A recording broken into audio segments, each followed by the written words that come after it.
আপনারা সবাই জানেন যে মোটা দাগের 3টি প্রস্তাব রয়েছে। একটা হচ্ছে গণপরিষদের নির্বাচন, একটা হচ্ছে আগামী সংসদ নির্বাচন যেখানে অ্যামেন্ডমেন্ট আকারে এই সংস্কারগুলো হবে।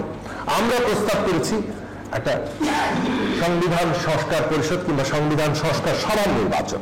কেন সেটা আমরা পরিষ্কার করি যে একটা গণপরিষদ কিংবা সংবিধান যাকে বলে যে সংবিধান সভার যে নির্বাচন, সেটা জনগণ একটা সংসদকে একটা সংবিধান তৈরি অনুমোদন দেয় কিংবা এখতিয়ার দেয় কিংবা ক্ষমতা দেয়।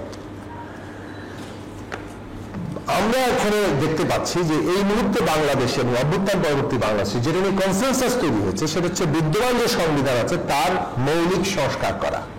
সংস্কারে কিন্তু আমাদের ঐক্যমত্য, নতুন সংবিধান কিংবা সংবিধান পুনর্লেখনের ক্ষেত্রে প্রস্তাব আছে কিন্তু কোনো ঐক্যমত্য এখনো তৈরি হয়নি।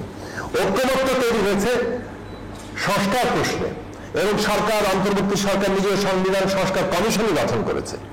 কাজেই সেখানে আমরা বলছি এই যে সংস্কার, মৌলিক সংস্কার আমরা করব সেটার অনুমোদন, এখতিয়ার, ম্যান্ডেট জনগণের কাছ থেকে নিতে হবে।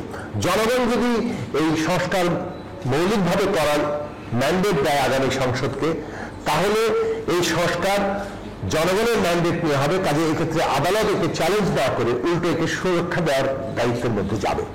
সেই দিক থেকে সংস্কার টেকসই হবে।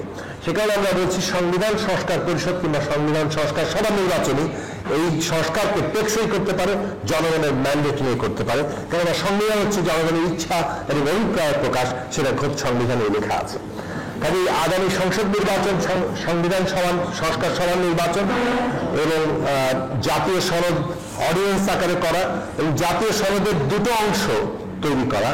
একটা হচ্ছে সংবিধান এবং সংবিধান সম্পর্কিত অংশ যেটা আগামী নির্বাচনের পরে সংসদ সেটা করবে, অন্যদিকে প্রশাসনিক অংশ যেটা অন্তর্বর্তী সরকারি নির্বাহী আদেশে এখনই বাস্তবায়ন করতে পারে, কার্যকর করতে পারে, যেটা ভবিষ্যতে রাটিফাইড হবে।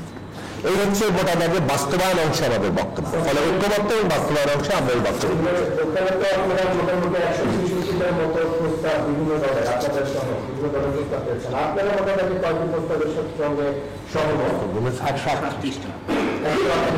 আরেকটি বিষয় আপনি প্রথমেই বলেছিলেন, এখন আবার বললেন যে বিষয়গুলোতে ঐক্যমত হতে পারে। আমি কিছু উদাহরণ হিসেবে বলি যে ধরেন একজন সরকার প্রধান কতবার তিনি সরকারে থাকতে পারবেন, 2 বা তার বেশি থাকতে পারবেন কিনা, এই নিয়ে একটা মত ভিন্ন মত একটা স্পষ্ট এই কারণে।